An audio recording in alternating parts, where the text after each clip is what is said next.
Hai, apa kabar? Pada kesempatan kali ini kita akan belajar materi kedua di kelas 7 kurikulum merdeka, yakni tentang aljabar. Nah, aljabar itu adalah menuliskan kalimat matematika menggunakan huruf atau yang disebut dengan variabel ya. Misalnya gini nih, konsep aljabar itu seperti ini. Misalnya nih, saya punya sebuah apel ya. Nah, misalnya saya punya sebuah apel. Nah, apel ini saya katakan dia adalah A ya. Jadi mengganti kalimat matematikanya menjadi sebuah huruf atau variabel. Nah, A ini adalah disebut dengan variabel ya.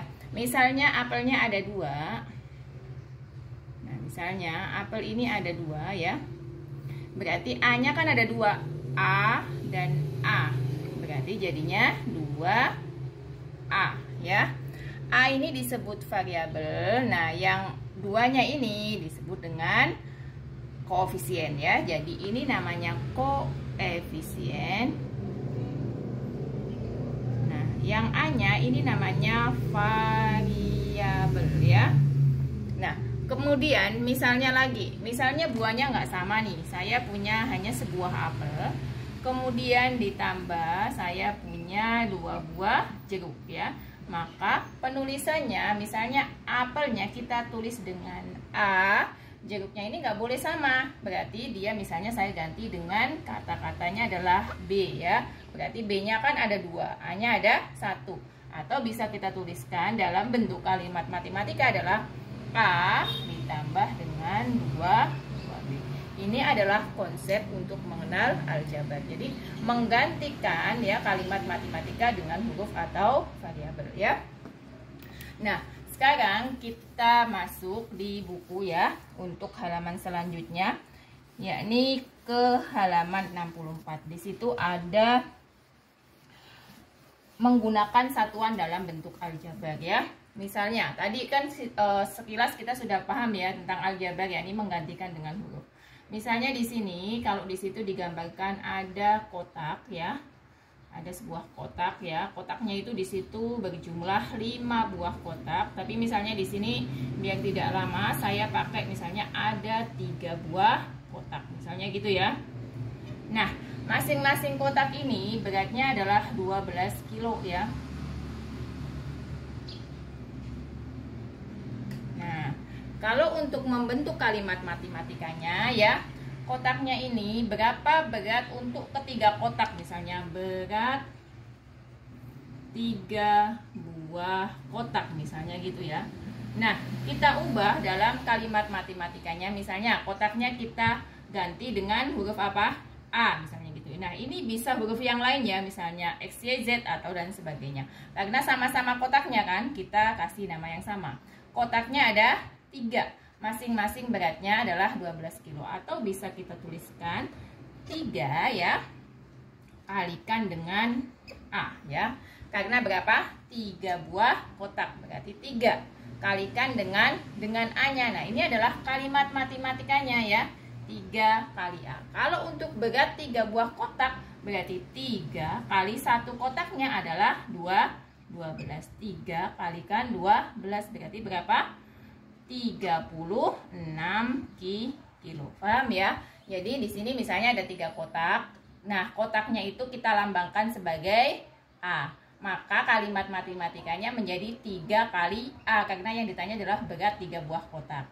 Nah, kalau ditanya berat semuanya berarti 3 kali A berarti 3, A-nya itu kan 12. 3 kali 12 berarti 36 kilo. Nah, contoh lain misalnya ada sebuah pensil ya. Kalau di situ contohnya adalah untuk membeli A pensil ya. A pensil itu harganya adalah Rp6.000. Nah, kemudian untuk B buku ya, itu harganya adalah Rp10.000 ya. Berarti bagaimana penulisan kalimat matematikanya? A pensil Rp6.000 bisa kita tulis dengan A dikali dengan 6.000. Kemudian ditambah, karena kan membelinya 2 ya, pensil dengan buku. B-nya adalah buku, berarti B kali Rp10.000. Nah, Kalau misalnya gini, pensilnya ada 3, bukunya ada 5, berarti tinggal kita masukkan aja. A-nya kita ganti dengan angka 3, berarti 3 kali 6.000 ditambah bukunya ada 5, berarti diganti B-nya diganti angka 5. 5 kalikan 10.000. Nah, ingat ya, kalau ada perkalian dan penjumlahan itu kan yang kuat perkaliannya dulu. Maka ini kita kerjakan dulu, nggak boleh 3 kali 6.000 ditambah 5 baru dikali 10.000. Kita kerjakan 3 kali 6 itu kan 18.000 ditambah 5 kali 10 berarti 50.000. Sehingga untuk membeli 3 buah buku dan 3 buah pensil dan 5 buah buku itu harganya menjadi berapa? 68.000. Nah, ini adalah cara menuliskan ya sebuah soal dalam bentuk aljabar ya, membuat sebuah kalimat matematika dalam bentuk aljabar. Lanjut ya, cara menuliskan bentuk perkalian dan pembagian dalam aljabar. Ini di buku halaman 65 ya. Jadi bagaimana cara kita menuliskan perkalian dan pembagian dalam bentuk aljabar? Misalnya tadi ada 3 kali A, atau lagi misalnya A kali B ya. Kemudian ada min 4 kalikan dengan misalnya Y. Nah, penulisannya bagaimana? Kalau dalam bentuk aljabar, tanda kali ini bisa dihilangkan. Berarti 3 kali A kita bisa tulis 3A ya. A kali B berarti kita hilangkan tanda X-nya atau tanda kalinya, berarti A kali B. Negatif 4 kalikan Y berarti ditulisnya adalah min 4Y. Ini adalah penulisan perkalian dalam bentuk aljabar.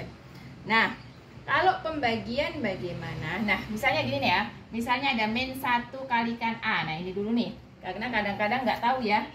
Kenapa? Nah, min 1 kali A, kalau untuk menuliskan kayak gini, ini kan 1. Sebenarnya kan ditulis gini, min 1A. Nah, kalau untuk angka 1 itu tidak usah dituliskan karena A-nya hanya berjumlah 1. Berarti kalau ada negatif 1 kali A, berarti hasilnya adalah negatif A. Atau 1 kali A, karena A-nya cuma 1, berarti ditulis dengan A ya. Itu untuk perkalian. Sekarang pembagian ya.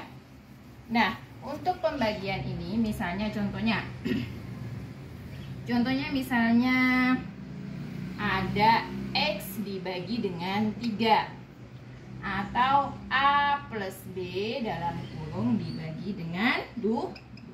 Penulisannya bagaimana? Untuk pembagian maka penulisannya adalah sebagai berikut. X dibagi 3 diubah dalam bentuk pecahan ya. Jadi akan ditulis seperti ini. X per 3 ya, diubah dalam bentuk pecahan ya. A plus B dibagi 2 karena ini dalam kurung ya posisinya, berarti di sini kita tuliskan A plus B per 2. Jadi pembagian dalam aljabar diubah menjadi bentuk pecahan. Kalau perpangkatan bagaimana? Misalnya nih ada A kali A kali A, atau 2 kali B kali B kali B, 3 kali A kali B kali B. Nah, kalau menemukan bentuk seperti ini kan bentuk perpangkatan ya. Atau kan gini misalnya nih contoh 5 kali 5 kali 5. Berarti kalau di SD kalian dibilangnya apa? 5 pangkat 3. Karena mengalihkan 5 dengan angka itu sebanyak 3 kali. Nah, dalam bentuk aljabar penulisannya pun sama. Karena ini A. Berarti A-nya pangkat 3. 2 kali B kali B kali B berarti 2 kali B nya ada berapa? 1, 2, 3 berarti 2B pangkat 3. 3 kali A kali B kali B berarti 3A kali B pangkat 2. Itu adalah cara menuliskan aljabar dalam bentuk pangkat. Satu bahasan ya, jadi tadi ya, jadi yang pertama adalah mengubah bentuk menjadi bentuk matematika dengan aljabar. Yang kedua tadi adalah bagaimana menuliskan aljabar dalam bentuk perkalian, pembagian, dan dalam bentuk pangkat. Nah, untuk video selanjutnya kita akan belajar bagaimana mensubstitusikan nilai ke dalam bentuk aljabar. Semoga dapat dipahami dan sampai jumpa di video selanjutnya. Terima kasih.